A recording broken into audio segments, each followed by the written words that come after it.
자, 이제 주빙하 지형에 대해서 한번 살펴보도록 하겠습니다. 여러분, 프린트 28쪽을 펴주세요. 자, 프린트 28쪽을 보면 주빙하 지형이라고 있죠. 자, 일단 주빙하라는 그 용어를 좀 알아야 되거든. 자, 주빙하가 뭐냐? 자, 일단 빙하 지형이 뭐였어? 자, 여기 빙하 덩어리가 있어. 빙하. 이 빙하 안에서 여러 가지 일들이 일어났지. 빙하 지형, 빙하 침식 지형, 빙하 퇴적 지형들이 만들어졌지. 근데 그것들을 빙하 지형이라고 하고, 근데 일단 빙하 주변에 있는 거, 그게 바로 주빙하예요.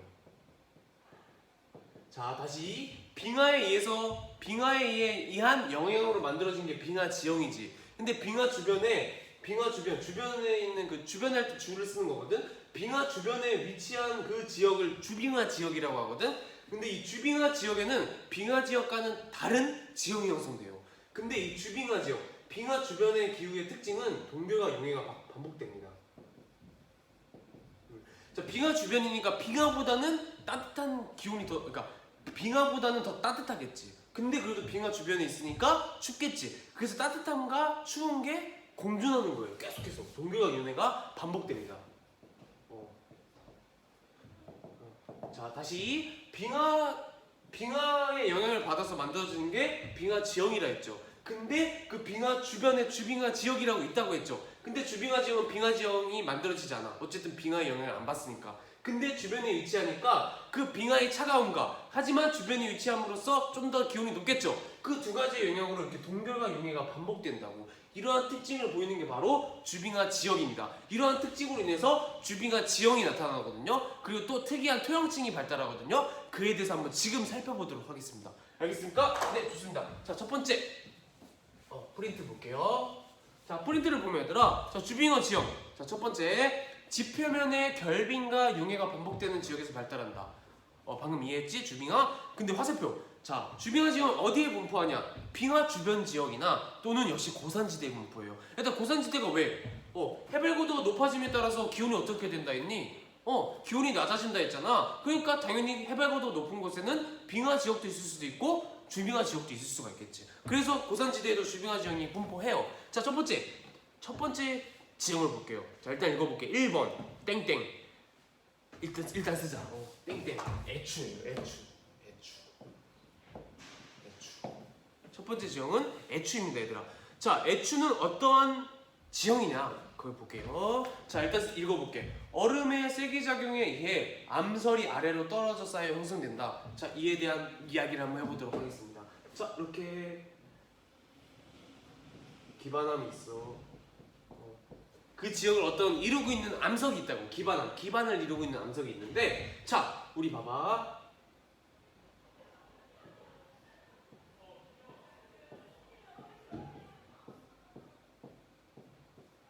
자, 이렇게 암석은 전리가 있다고 했죠. 그 틈이 있다고. 근데 틈을 따라서 우리 뭐가 또 나온다 했지? 비가 내린다 쳐봐. 그럼 비가 그 틈을 따라서 이렇게 스며들겠지. 이렇게 스며들겠죠. 이렇게 스며들겠지. 틈을 따라서. 이해가 됩니까? 이게 수분이 이렇게 침투할 거야. 오케이? 자, 그 수분이 이렇게 침투하는데, 자, 동결과 용해가 반복된다면 주빙하 지형은 얼었다가 녹았다가 반복한다고. 자, 근데 이 수분은 얼면은 고체가 되는 거지. 부피가 늘어납니다. 근데 녹으면 액체가 되는 거지. 부피가 짜그라들어요. 자, 커졌다 작았다를 반복합니다. 이 안에서, 이 암석 안에서 커졌다 작았다 반복을 해요. 그래서 이게 점점 부셔집니다. 이 암석들이 부셔져요. 이러한 이유에 의해서. 근데 이게 뭐라고? 얼음의 세기 작용인데요.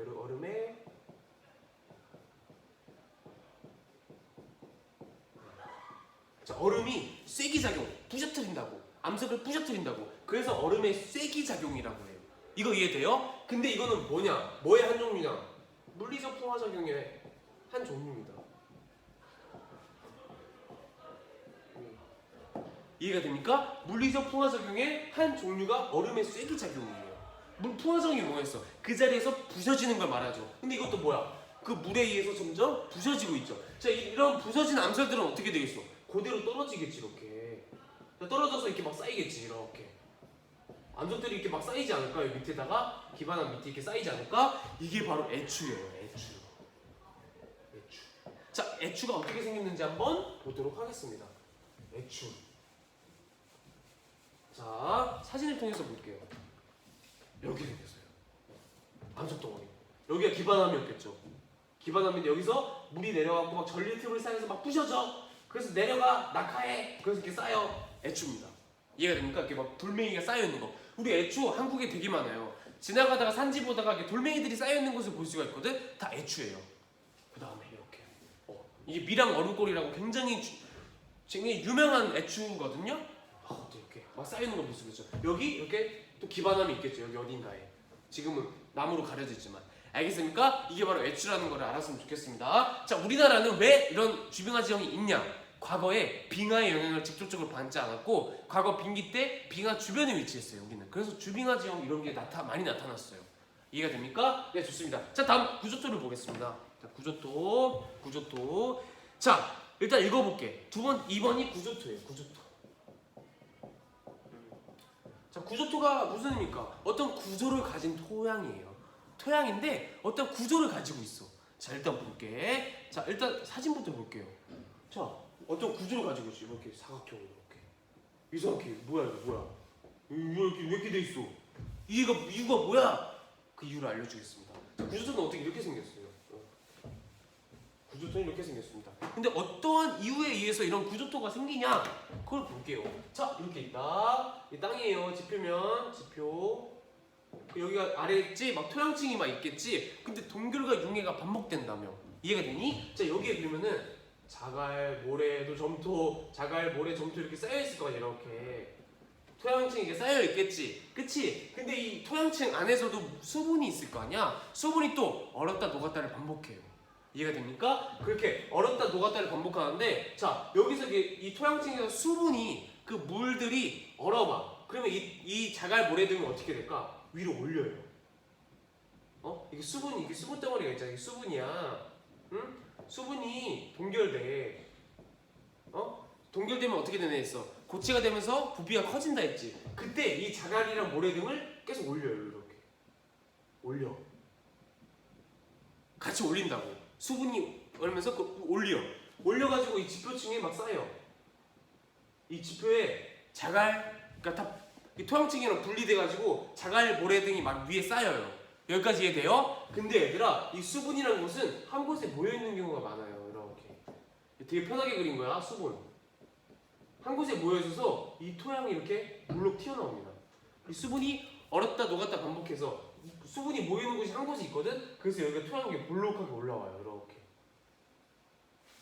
이해가 됩니까? 얼었다 녹았다 반복하면서 여기에 많이 모이는 거야. 모래, 자갈 등이 위로 쏟아 오르는 거야. 그걸로 인해서. 그래서 모여요. 근데 모였다? 여기서 잘 봐야 돼. 자, 이렇게 언덕이 이렇게 있어. 근데 여기 여기 위에 자갈이랑 모래 등이 있어. 그러니까 입자가 큰 거, 입자가 작은 것들이 있다. 어떤 게 굴러떨어질까? 모래가 굴러떨어질까? 자갈이 굴러떨어질까? 언덕이 생기면 자갈이 굴러떨어지겠죠. 이렇게 언덕이 생겨서 자갈이 쪼르르 떨어져요. 쪼르르 떨어져요. 큰 입자들이 떨어진다고. 그래서 작은 입자들이 모여. 작은 입자 언덕이 이렇게 있고 그 옆에 여기 자갈들이 이렇게 쌓이는 겁니다. 그래서 이렇게 구조토가 형성되는 거예요. 이해가 됩니까? 자, 다시 토양층이 있어. 근데 수분이 모이는 곳이 있다고 했어. 지하수는. 이해가 됩니까? 그 토양층은. 자, 그게 얼었다 녹았다를 반복하면서 모래, 자갈 등을 이렇게 위로 올린다고. 그래서 여기 모래랑 자갈들이 이렇게 쌓인다고 위에. 이해가 됩니까? 근데 계속 이 커지면서 언덕이 생긴다고. 계속 쌓이면서 언덕이 생겨. 응? 모래와 자갈들이 언덕을 만드는 거야. 근데 점점 분급이 되는 거예요. 점점 하면서 자갈은 이렇게 떨어지는 거야. 위에서 없고 그 경사를 따라서 또르르 떨어지는 겁니다. 그래서 여기는 작은 입자들이 모래 같은 게 남고 그 옆에 막 자갈 등이 쌓이는 거예요. 그렇게 만들어진 게 바로 구조토예요. 구조토. 자, 왜 구조토겠어? 구조가 있어서. 근데 역시 동결과 융해 그 반복으로 인해서 왔다 갔다 하면서 위로 토사물들이 올라갔으니까 형성되겠죠. 이런 식으로. 이해가 됩니까? 이 구조토 이해돼요? 모르면 쌤한테 질문하러 오세요. 알겠습니까? 네, 좋습니다. 다음. 자, 주빙하 지형의 토양층이 좀 특이해요. 주빙하 지형의 토양층이 좀 특이한데 일단 쓰자. 영구 동토층과 활동층이 있어요. 영구 동토층, 활동층. 영구 동토층과 활동층이 있는데 이에 대한 또 비밀을 한번 살펴보도록 하겠습니다. 자, 볼게요. 자, 이건 잘 안 나오니까 빨리빨리 하고. 자, 얘들아, 또 이렇게 토양층이 있어요. 이렇게 토양층, 여기 하늘. 이해가 됩니까? 근데 이 토양층이 어떻게 돼 있다고? 나눠져 있다고. 이렇게 토양층이 두 개로 나눠져 있어요. 뭐로 나눠져 있냐? 활동층과 그 지표면과 맞닿은 활동층과 영구 동토층으로 나눠져 있어요. 오케이? 그래서 영구 동토층이 뭐겠어? 영구적으로 1년 내내 어릴 때 토양, 얼어있는 토양층, 영구 동토층이라고. 즉 1년 내내 얼어있어요. 1년 내내 얼어있는 층이 바로 이 영구 동토층이에요. 1년 내내 꽝꽝 얼어있어. 오케이? 근데 그 위에 활동층이 있어요. 이게 무엇이냐? 여름에 녹아요. 여름에 녹는 토양. 이게 바로 활동층입니다. 활동층. 이해가 됩니까? 그러니까 겨울에는 다 동토층이야. 다 얼어있어, 겨울에는. 근데 여름에는 그 지표면과 맞닿은 지표면과 맞닿은 한 몇 미터의 층이 녹아요. 그래서 왜 녹냐? 여름이니까. 잠깐 영상으로 올라가니까 여름에. 그래서 얘가 약간 흐물흐물해져요. 녹아. 얼음이 없어져. 이게 바로 활동층이에요. 다시 읽어볼게. 자, 영구 동토층과 활동층이 존재한다. 자, 첫 번째, 영구 동토층. 1년 내내 녹지 않고 얼어있는 층. 겨울, 여름 상관없이 얼어있어. 그리고 그 위에 여름에 일시적으로 녹는 층. 이해가 됩니까? 이해가 됩니까? 자, 근데 뭐가 생각나니? 여름에 잠깐 영상으로 올라가서 녹는데 그게 무슨 뜻일까? 이 주비가 지형은 지금의 어떤 기후랑 비슷한 줄 알아? 툰드라 기후랑 비슷해요. 툰드라 기후의 조건이 뭐였어? 일단 이의 조건이 뭐였어? 최난월 평균 기온이 10도씨 미만. 가장 더운 달이 10도씨 미만이라고. 일단 그게 조건에다가, 근데 툰드라 기후는 여름에 영상이 올라가지. 즉 여름 기온이 0도에서 10도 사이에 있다고. 잠깐 영상이 있다고. 그래서 녹는 층이 있는 거예요. 그래서 활동층이 발생하는 거고. 그래서 영구 동토층과 활동층이 이렇게 발생한다. 알겠습니까? 네, 좋습니다. 이런 층이 있다는 걸 볼 수가 있고, 자, 이러한 층을 사진으로 보여줄게요. 사진을 보면은 이렇게 생겼습니다. 여기 보면은, 자, 여기까지가 영구 동토층이에요. 봐봐, 얼음들이 얼어있어. 얼어있고 위에는 활동층입니다. 녹았어요. 잠깐 여름에. 지금 여름이야, 여름, 서머. 잠깐 녹았어요. 근데 여기는 꽉꽉 얼어있습니다. 이게 바로 영구 동토층과 활동층을 말하겠죠. 알겠습니까? 네, 좋습니다. 자, 다음. 자, 솔리플럭션이 무엇이냐를 보여줄게요. 솔리플럭션. 일단 여기 쓰자. 솔리플럭션. 용어들이 좀 어렵죠? 근데 별거 아니야. 용어만 거창하지 별거 아니야. 자, 봐봐. 자, 약간 경사져 있다고 쳐봐. 주비가 지역이야. 자, 이 밑에 있는 층이 뭐겠어? 영구 동토층이겠지. 1년 내내 얼어있는 땅. 그렇지? 근데 겨울에는 둘 다 깍깍 얼어있어.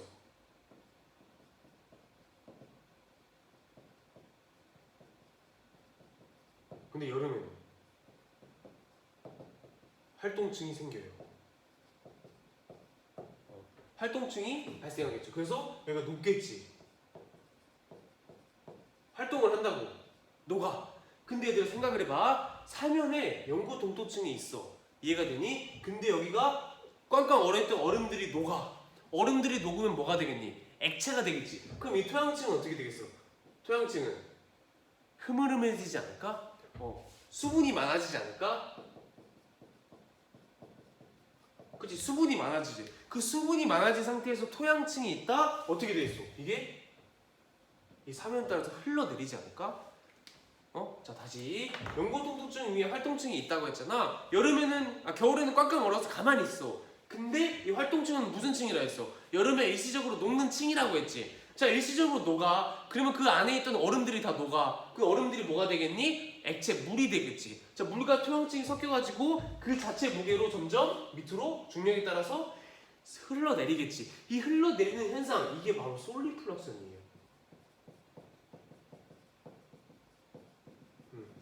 이해가 됩니까? 여기까지? 네, 좋습니다. 솔리플럭션 이해돼요? 네, 그래서 읽어볼게. 산지 사면에서 여름철에 녹는 활동층이 경사면을 따라 아래쪽으로 흘러내리는 현상, 이게 바로 솔리플럭션입니다. 알겠습니까? 주비와 지형 다 이해가 돼요? 네, 좋습니다. 자료 분석 한번 볼게요. 얼음의 쐐기작용과 솔리플럭션을 보겠습니다. 자, 볼게요. 자, 볼게. 자, 주빙하 지형은 일단 활동층의 동결과 융해 보이죠? 얼음계 쐐기작용, 솔리플럭션 그림 확인해주면 되고요. 얼음의 쐐기작용 봐봐. 물이 있을 땐 이런데 얼음이 되면 이렇게 부피가 커지겠죠. 그럼 그 사이에서 암세를 푸시겠죠. 볼게. 읽어볼게. 주빙하 지형은 여름철에 낮과 밤을 주기로 기온이 영상과 영하를 오르내리는 툰드라 기후 지형 및 고산 지역에서 나타난다. 여기 툰드라 기후 지형이 나타나죠. 네. 옛날에 빙하 지형, 자 다시 옛날에 빙하기 때는 빙하 주변이 주빙하 기후예요. 근데 현재도 주빙하 기후가 있어요. 툰드라 기후. 툰드라 기후는 빙설 기후 주변에 있는 게 툰드라 기후가 많거든. 근데 툰드라 기후도 툰드라 기후가 지금의 주빙하 지역이라고 보면 돼요. 알겠습니까? 네, 좋습니다. 그래서 이 기간에는 지표면이 동결과 융해를 반복하면서 뭐가 형성된다? 활동층이 형성돼요. 활동층. 빈가 활동층. 동결과 융해가 반복하면서 여름에 일시적으로 녹으니까 생기는 층, 그래서 활동층이라고. 그리고 얼음의 쐐기작용과 무슨 현상? 솔리플럭션 현상이 나타나요. 솔리플럭션. 자, 솔리플럭션은 좀 이따 더 이야기해 볼게요. 솔리플럭션 현상이 나타난다. 한편 암석의 틈에 스며든 물이 반복적으로 얼면서 팽창하고 주변에 힘을 가해 지반이나 암석의 균열을 발생시키는 물리적 포화작용을 얼음의 쐐기작용이라 한다. 아까 설명했어요. 솔리플럭션 현상은 수분을 많이 포함하고 있는 활동층이 여름에 녹아서 경사면을 따라 흘러내리는 현상이다. 이게 바로 솔리플럭션입니다. 알겠습니까? 이 솔리플럭션에 의해서 어떠한 현상이 나타나요. 어떠한 가옥이 나타나. 그에 대해서 인간 생활하면서 보겠습니다. 알겠습니까? 자, 주빙하 지역은 여기까지 하고 냉한대 기후 지역의 주민 생활에 대해서 알아보도록 하겠습니다.